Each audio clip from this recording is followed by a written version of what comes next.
Quand on parle d'immersion au sein d'un jeu vidéo, on fait bien évidemment référence à tout ce qui rend une œuvre unique. Que ce soit le gameplay, l'histoire, les personnages, le jeu d'acteur, l'univers, le sound design, et bien sûr la musique. Mais souvent quand on parle de la musique, c'est pour dire qu'elle est bien ou pas bien. Good, not great. On ne s'intéresse pas vraiment de savoir pourquoi elle fonctionne, parce qu'au moment où on joue, on est attentif à notre façon de jouer. Eh ben vous avez vraiment beaucoup de chance, parce que moi c'est une partie qui m'intéresse et que j'ai la délicatesse de partager avec vous, en prenant comme exemple Marvel's Spider-Man 2. Et pas que, puisque je parlerai aussi du premier et de son DLC Miles Morales. La musique est composée par John Paisano, qui a également composé les séries Daredevil et The Defenders, et je vais tenter de vous expliquer comment sa musique joue un rôle dans l'immersion du joueur.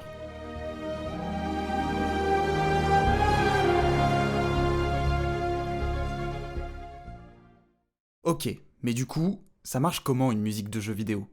Contrairement à une musique de film où le compositeur crée en fonction de ce qui lui est donné sur une séquence fixe, la musique de jeu doit s'adapter en fonction des choix des joueurs. C'est ce qu'on appelle la musique interactive. Celle-ci se découpe généralement en deux systèmes, qui sont le système horizontal et le système vertical. What you did was horizontal. Don't be afraid to explore the vertical. Le système horizontal permet la transition entre plusieurs segments musicaux qui forment une continuité dans la musique. Comme ici où le joueur affronte l'homme sable au tout début du jeu, on est dans une approche très cinématographique et la musique utilise principalement la technique horizontale. Le monde ne s'ouvre pas encore à vous, et vous êtes obligé de suivre le chemin qui vous a été tracé. Comme le jeu, et même le compositeur d'ailleurs, ont déjà prévu en quelque sorte les actions du joueur, la musique n'a pas besoin d'utiliser d'autres techniques puisqu'elle suit un script, tout comme vous. Elle sait exactement à quel moment vous changez de personnage, rencontrez tel ou tel ennemi, ou retournez faire un gros poutou à l'homme sable, et réagit directement en conséquence. Pour le système vertical, la musique se déconstruit en plusieurs segments, comme par exemple par famille d'instruments. Le but est de créer une évolution dans la musique en plaçant les segments musicaux les uns sur les autres, et inversement. Lorsque vous essayez d'arrêter les adeptes de la flamme de faire exploser un camion-citerne, le jeu va envoyer l'information de jouer une musique de combat. Elle vous accompagne d'abord jusqu'à ce qu'il n'y ait plus d'ennemis, puis va ensuite évoluer en fonction du temps qu'il reste avant que le camion n'explose. Plus vous vous rapprochez de zéro, plus la musique fait grimper la tension.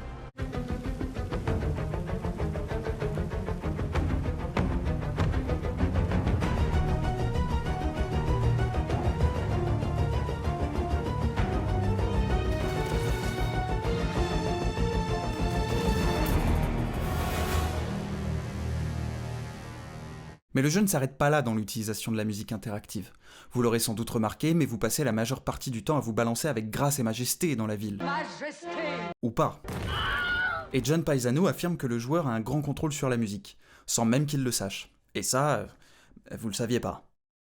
À la sortie en 2018 de Marvel's Spider-Man, Insomniac avait pour but d'apporter l'expérience ultime pour les joueurs et fans du tisseur, celle de ne pas seulement jouer Spider-Man, mais de devenir Spider-Man.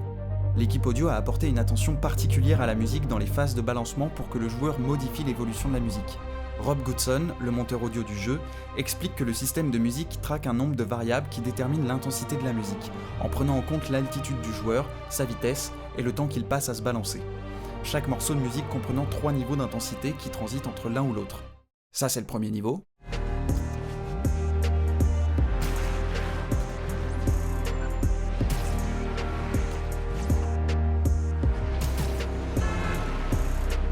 Ça, c'est le deuxième niveau.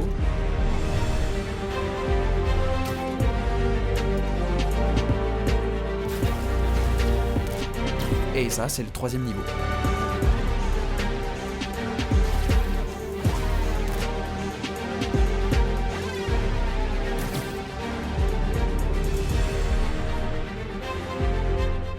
Il aura fallu 1 an environ à l'équipe audio pour obtenir le meilleur résultat et la meilleure fluidité possible. Mais Paisano ne se contente pas d'utiliser uniquement des procédés musicaux pour permettre l'immersion. Si on sort de la partie technique, on se rend compte qu'il y a beaucoup plus à prendre en compte. La première fois que j'ai sauté d'un immeuble, enfin dans Marvel's Spider-Man, j'ai eu l'impression que le jeu me faisait jouer une scène que j'avais déjà vue. Et je pense que la plupart d'entre vous savent de quoi je parle.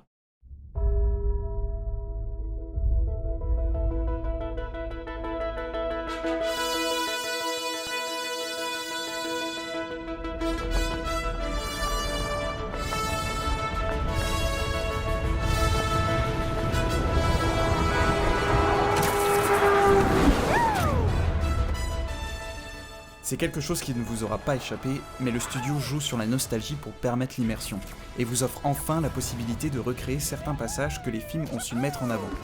Évidemment, la musique n'a pas le choix que de faire la même chose. Alors pourquoi est-ce une question de choix ? Parce que comme le dit Paisano, il faut respecter son ADN sonore avec ce qui a été fait avant. You can listen to Spider-Man and you can hear the DNA of that Marvel sound in there, whether it's sound that was, created by all the great scores, whether it's Danny Elfman's score, or James Horner's, or Michael Giacchino's. You kind of have a lot of DNA to work with. C'est impossible de ne pas prendre en considération le travail de Danny Elfman, James Horner, jusqu'à Michael Giacchino. Tous ont contribué au développement du personnage chez différentes générations. Inconsciemment, il y a une attente vis-à-vis de la musique, parce qu'il y a une fanbase qui connaît tout ça. Si on analyse en surface le thème musical, on retrouve des techniques de jeu qui étaient également présentes chez Danny Elfman et Michael Giacchino, comme des ostinatos au violon, rappelant l'agilité du personnage.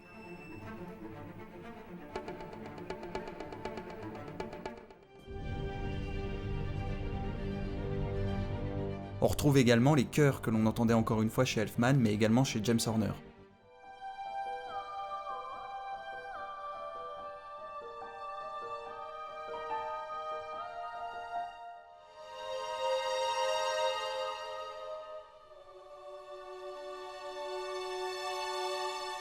Écoutez les premières notes de la mélodie, et vous remarquerez qu'elles sont très similaires à celles de The Amazing Spider-Man.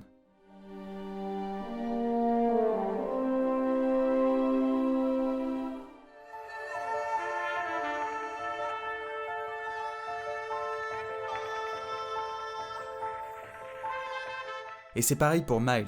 On retrouve des similitudes entre les compositions de John Paisano et de Daniel Pemberton qui a réalisé la BO des récents films d'animation, notamment le mélange orchestral et hip-hop.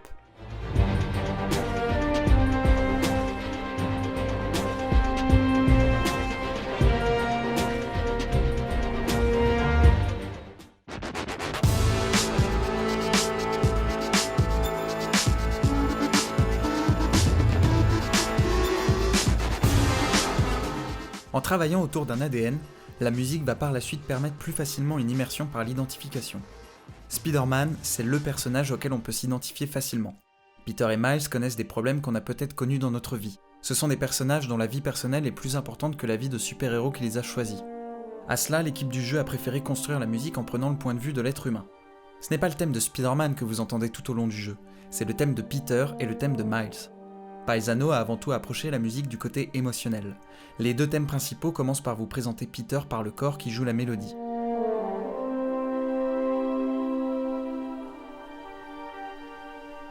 Pour Miles, c'est un piano analogique.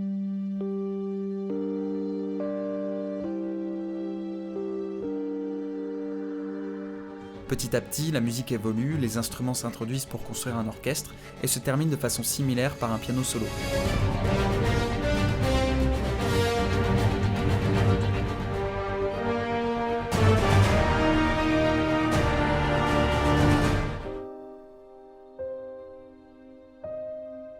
C'est d'ailleurs une conclusion intéressante. Les deux thèmes auraient très bien pu se terminer sur une musique à son apogée, mais faire redescendre la tension par une mélodie plus douce ramène à cette part d'humanité, en faisant référence également à ce que vont vivre nos héros. Les leitmotifs sont en musique l'élément principal à l'identification, puisque ce sont ces quelques notes de musique qui permettent de les reconnaître et de les rattacher facilement au personnage. Paisano a voulu que la mélodie reste simple et identifiable rapidement afin d'éviter les problèmes que l'on peut percevoir dans les films du MCU, où on ne sait plus à qui appartient le thème. Même Iron Man, le héros le plus populaire dans la franchise, possède un thème différent dans les 3 films qui lui sont consacrés, avec 3 compositeurs différents également. Je suis Iron Man. Oui, non mais d'accord, mais bon... J'aimerais également mentionner le fait que Paisano a ajouté le leitmotiv de Peter dans les thèmes des méchants lorsque ceux-ci ont un lien direct avec Peter Parker, et pas uniquement Spider-Man. C'est le cas du Dr Octopus, ou de Martin Lee. Mais ce n'est pas le cas de Kraven, puisque lui n'aura jamais d'interaction avec Peter et Miles, seulement avec Spider-Man. Le morceau Symbiotic Relationship est encore un autre exemple, puisqu'au lieu de mélanger 2 thèmes, c'est uniquement le thème de Peter qui va se transformer pour laisser place au thème de Venom, exactement comme le symbiote qui prend le dessus sur lui. Au début du morceau, on retrouve les leitmotifs principaux, mais avec une couleur différente.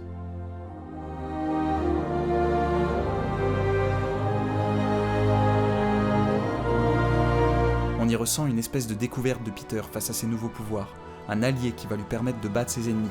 Mais très vite on se rend compte que ce n'est pas une si bonne chose que ça.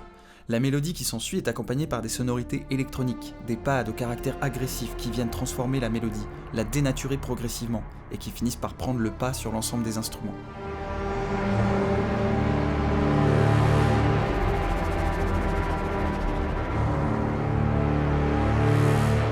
Et comme nous sommes du côté de Peter, nous acceptons les pouvoirs et la force que le costume nous procure. Nous aimons que la musique prenne ce ton menaçant qui nous fait sentir dangereux, puissant, presque immortel.